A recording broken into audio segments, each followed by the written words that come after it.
उत्तर प्रदेश के मुख्यमंत्री श्रीमान योगी आदित्यनाथ जी, मंच पर विराजमान यूपी सरकार के अन्य मंत्रीगण, जनप्रतिनिधिगण, इस कार्यक्रम में मौजूद देश के खेल जगत से जुड़े सभी वरिष्ठ महानुभाव और मेरे प्यारे काशी के परिवारजनों,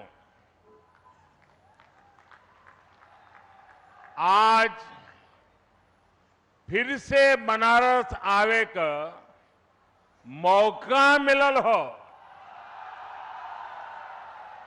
जौन आनंद बनारस में मिलला ओकर व्याख्या असंभव है। एक बार फिर बोलिए, ओम नमः पार्वती पतये हर हर महादेव। आज मैं एक ऐसे दिन काशी आया हूं जब चंद्रमा के शिव शक्ति पॉइंट तक पहुंचने का भारत का 1 महीना पूरा हो रहा है। शिव शक्ति यानी वो स्थान जहां बीते महीने की 23 तारीख को हमारा चंद्रयान लैंड हुआ था। एक शिव शक्ति का स्थान चंद्रमा पर है, दूसरा शिव शक्ति का स्थान ये मेरी काशी में है। आज शिव शक्ति के स्थान से शिव शक्ति के उस स्थान पर भारत की विजय की मैं फिर से बधाई देता हूं। मेरे परिवारजनों, जिस स्थान पर हम सब इकट्ठा हुए हैं वह एक पावन स्थल जैसा है। यह स्थान माता विंध्यवासिनी के धाम और काशी नगरी को जोड़ने वाले रास्ते का एक पड़ाव है। यहां से कुछ दूर पर भारतीय लोकतंत्र के प्रखर पुरुष और पूर्व केंद्रीय मंत्री राजनारायण जी का गांव मोतीकोट है। मैं इस धरती से आदरणीय राजनारायण जी और उनकी जन्मभूमि को सर झुका करके प्रणाम करता हूं। मेरे प्यारे परिवारजनों, काशी में आज एक इंटरनेशनल क्रिकेट स्टेडियम की आधारशिला रखी गई है। ये स्टेडियम न सिर्फ वाराणसी बल्कि पूर्वांचल के युवाओं के लिए एक वरदान जैसा होगा। ये स्टेडियम जब बनकर तैयार हो जाएगा तो इसमें एक साथ 30,000 से ज्यादा लोग बैठकर के मैच देख पाएंगे। और मैं जानता हूं, जब से इस स्टेडियम की तस्वीरें बाहर आई हैं, हर काशीवासी गदगद हो गया है। महादेव की नगरी में ये स्टेडियम, उसकी डिजाइन स्वयं महादेव को ही समर्पित है। इसमें क्रिकेट के एक से बढ़कर एक मैच हो गए। इसमें आसपास के युवा खिलाड़ियों को अंतर्राष्ट्रीय स्तर के स्टेडियम में ट्रेनिंग का मौका मिलेगा।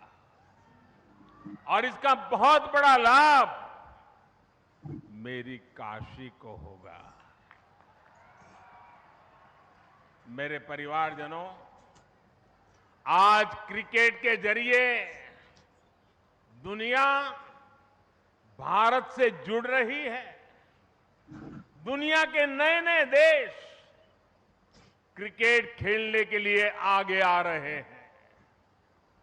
जाहिर है, आने वाले दिनों में क्रिकेट मैचों की संख्या भी बढ़ने जा रही है और जब क्रिकेट मैच बढ़ेंगे तो नए नए स्टेडियम भी जरूरत पड़ने वाली है।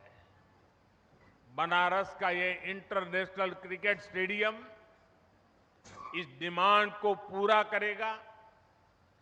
पूरे पूर्वांचल का चमकता हुआ ये सितारा बनने वाला है। यूपी का ये पहला स्टेडियम होगा जिसके निर्माण में बीसीसीआई का भी बहुत सहयोग होगा। मैं बीसीसीआई के पदाधिकारियों का काशी का एमपी होने के नाते, यहां का सांसद होने के नाते मैं आप सबका हृदय से आभार व्यक्त करता हूं। मेरे परिवारजनों, जब खेल का इंफ्रास्ट्रक्चर बनता है, इतना बड़ा स्टेडियम बनता है, तो सिर्फ खेल ही नहीं, स्थानीय अर्थव्यवस्था पर भी उसका सकारात्मक असर होता है। जब स्पोर्ट्स के ऐसे बड़े सेंटर बनेंगे तो उसमें बड़े स्पोर्ट्स आयोजन होंगे। जब बड़े आयोजन होंगे तो बड़ी तादाद में दर्शक और खिलाड़ी आएंगे। इससे होटल वालों को फायदा होता है, छोटी बड़ी खाने पीने की दुकान को फायदा होता है, रिक्शा, ऑटो रिक्शा, टैक्सी, इनको भी फायदा होता है। हमारे नाव चलाने वालों को तो दो दो हाथ में लड्डू हो जाता है। इतने बड़े स्टेडियम की वजह से स्पोर्ट्स कोचिंग के नए सेंटर खुलते हैं। स्पोर्ट्स मैनेजमेंट सिखाने के लिए नए अवसर बनते हैं। हमारे बनारस के युवा नए खेल स्टार्टअप के बारे में सोच सकते हैं। फिजियोथेरेपी समेत स्पोर्ट्स से जुड़ी बहुत सी पढ़ाई और कोर्सेज शुरू होंगे और एक बहुत बड़ी स्पोर्ट्स इंडस्ट्री भी वाराणसी में आएगी। मेरे प्यारे परिवारजनों, एक समय था जब माता पिता बच्चों को इस बात के लिए डांटते थे कि हमेशा खेलते ही रहोगे क्या, कुछ पढ़ाई वढ़ाई करोगे कि नहीं, यही हुड़दंग करते रहोगे क्या, यही सुनना पड़ता था। अब समाज की सोच बदली है। बच्चे तो पहले से ही सीरियस थे ही, अब माता पिता भी स्पोर्ट्स को लेकर के गंभीर हुए हैं। अब देश का मिजाज ऐसा बना है कि जो खेलेगा वही खिलेगा। साथियों, पिछले एक दो महीने पहले मैं मध्य प्रदेश का एक आदिवासी इलाका शहडोल के आदिवासी गांव में गया था। वहां मुझे कुछ नौजवानों से मिलने का अवसर मिला और मैं सचमुच में वहां का दृश्य और उनकी बातें सुनकर के इतना प्रभावित हुआ। उन युवकों ने मुझे कहा कि ये तो हमारा मिनी ब्राजील है। मैंने कहा भाई, तुम मिनी ब्राजील कैसे बन गए हो? बोले हमारे यहां हर घर में फुटबॉल का खिलाड़ी है। और कुछ लोगों ने मुझे कहा कि मेरे परिवार में 3-3 पीढ़ी नेशनल फुटबॉल प्लेयर रही है। एक प्लेयर रिटायर्ड होने के बाद उसने वहां अपना जान लगा दी और आज हर पीढ़ी का व्यक्ति आपको वहां फुटबॉल खेलता नजर आएगा। और वो कहते हैं कि हमारा जब एनुअल फंक्शन होता है तो कोई घर में आपको नहीं मिलेगा, इस पूरे इलाके के सैकड़ों गांव और लाखों की तादाद में लोग 2-2, 4-4 दिन मैदान में डटे रहते हैं। ये कल्चर उसे सुनकर के, देख करके देश के उज्जवल भविष्य का विश्वास मेरा बढ़ जाता है। और काशी का सांसद होने के नाते मैं यहां आए बदलावों का भी साक्षी बना। सांसद खेल प्रतियोगिता के दौरान जो उत्साह यहां रहता है उसकी जानकारी मुझे लगातार पहुंचती रहती है। काशी के युवा स्पोर्ट्स की दुनिया में अपना नाम कमाए, मेरी यही कामना है। इसलिए हमारा प्रयास वाराणसी के युवाओं को उच्च स्तरीय खेल सुविधाएं देने का है। इसी सोच के साथ इस नए स्टेडियम के साथ ही सीगरा स्टेडियम पर भी करीब 400 करोड़ रुपए खर्च किए जा रहे हैं। सीगरा स्टेडियम में 50 से अधिक खेलों के लिए जरूरी सुविधाएं विकसित की जा रही है। और इसकी एक और खास बात है, ये देश का पहला बहुस्तरीय स्पोर्ट्स कॉम्प्लेक्स होगा जो दिव्यांगजनों को ध्यान में रखकर बनाया जा रहा है।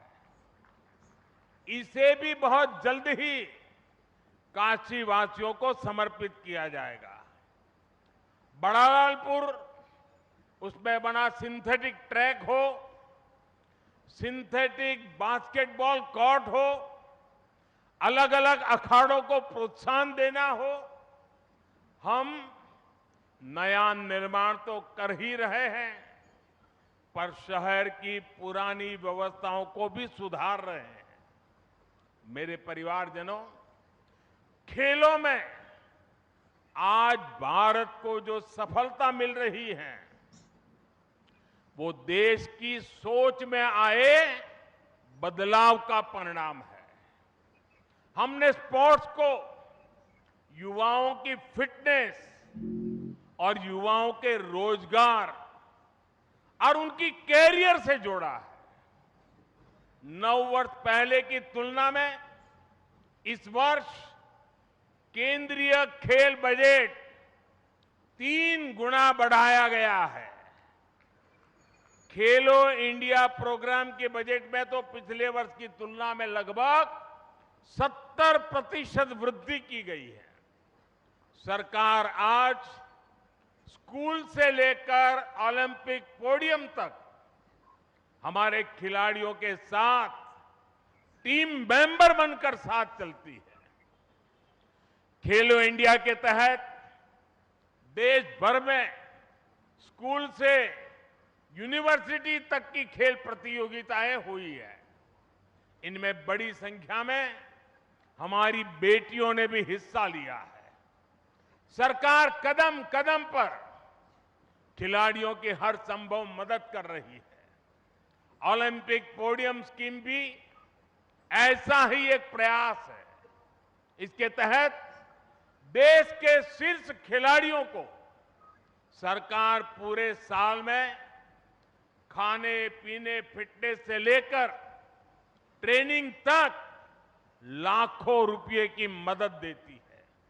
इसका परिणाम हम आज हर अंतर्राष्ट्रीय कंपटीशन में देख रहे हैं। अभी कुछ समय पहले ही वर्ल्ड यूनिवर्सिटी गेम्स में भारत ने इतिहास रचा है। इन गेम्स के इतिहास में कुल मिलाकर भारत ने जितने मेडल जीते थे पिछले कई दशकों में उससे ज्यादा मेडल सिर्फ इस साल जीत करके हमारे बच्चे ले आए हैं। वैसे आज से एशियन गेम्स भी शुरू हो रहे हैं। एशियन गेम्स में हिस्सा लेने गए सभी भारतीय खिलाड़ियों को मैं अपनी शुभकामनाएं देता हूं। साथियों, भारत के गांव-गांव में, कोने-कोने में खेल प्रतिभाएं मौजूद है। खेलों के महारथी मौजूद है। जरूरी है इन्हें तलाशना और इन्हें तराशना। आज छोटे से छोटे गांवों से निकले युवा पूरे देश की शान बने हुए हैं। ये उदाहरण बताते हैं कि हमारे छोटे शहरों के खिलाड़ियों में कितना टैलेंट है, कितनी प्रतिभा है। हमें इस टैलेंट को ज्यादा से ज्यादा अवसर देने हैं। इसलिए खेलो इंडिया अभियान से आज बहुत कम उम्र में ही देश के कोने-कोने में टैलेंट की पहचान की जा रही है। खिलाड़ियों की पहचान करके उन्हें इंटरनेशनल लेवल का एथलीट बनाने के लिए सरकार हर कदम उठा रही है। आज इस कार्यक्रम में बहुत से दिग्गज खिलाड़ी हमारे बीच विशेष तौर पर पधारे हैं। स्पोर्ट्स की दुनिया में उन्होंने देश का नाम रोशन किया है। काशी से ये स्नेह दिखाने के लिए मैं उन सबका विशेष रूप से आभार व्यक्त करता हूं। मेरे परिवारजनों, आज खिलाड़ियों को आगे बढ़ाने के लिए अच्छे कोच और अच्छे कोचिंग का होना उतना ही जरूरी है। यहां जो दिग्गज खिलाड़ी मौजूद है वो इसकी अहमियत जताते हैं और इसको जानते हैं।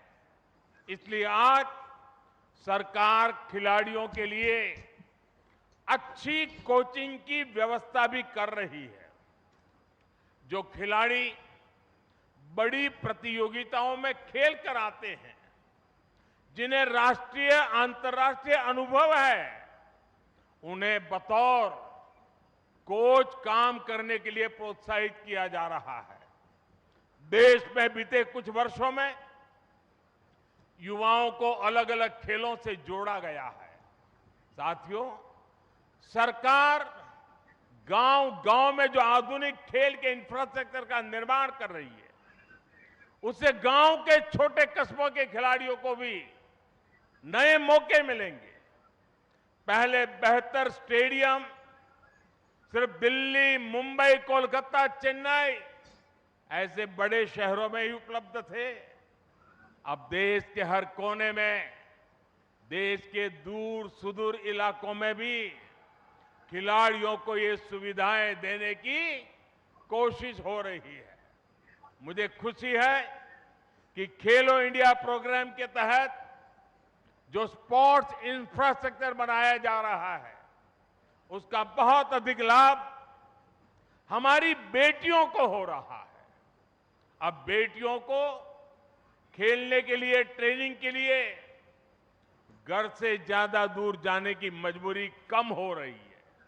साथियों, नई नेशनल एजुकेशन पॉलिसी में खेल को उसी कैटेगरी में रखा गया है जैसे साइंस, कॉमर्स या दूसरी पढ़ाई हो।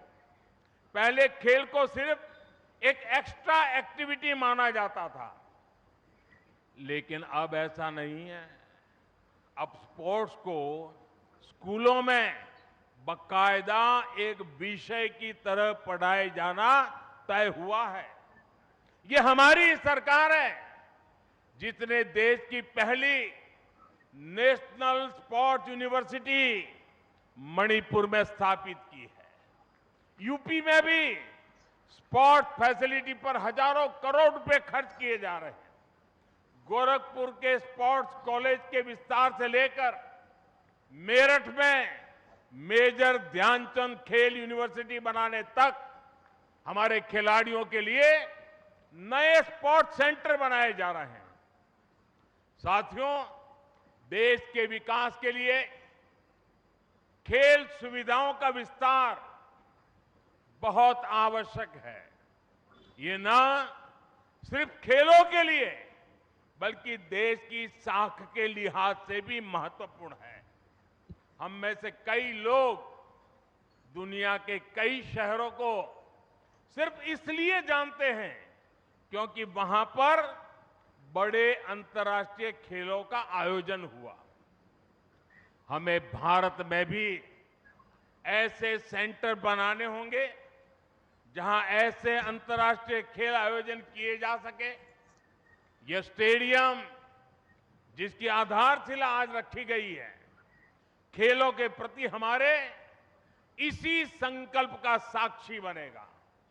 ये स्टेडियम बस ईंट और कंक्रीट से बना हुआ एक मैदान नहीं होगा, बल्कि ये भविष्य के भारत का एक भव्य प्रतीक बनेगा। मैं खुद को भाग्यशाली मानता हूं कि हर विकास कार्य के लिए मेरी काशी अपना आशीर्वाद लिए मेरे साथ खड़ी रहती है। आप लोगों के बिना काशी में कोई भी कार्य सिद्ध नहीं हो सकता है। आपके आशीर्वाद से हम काशी के कायाकल्प के लिए इसी तरह विकास के नए अध्याय लिखते रहेंगे। एक बार फिर काशी के लोगों को, पूरे पूर्वांचल को क्रिकेट स्टेडियम के शिलान्यास की मैं बहुत बहुत बधाई देता हूं। हर हर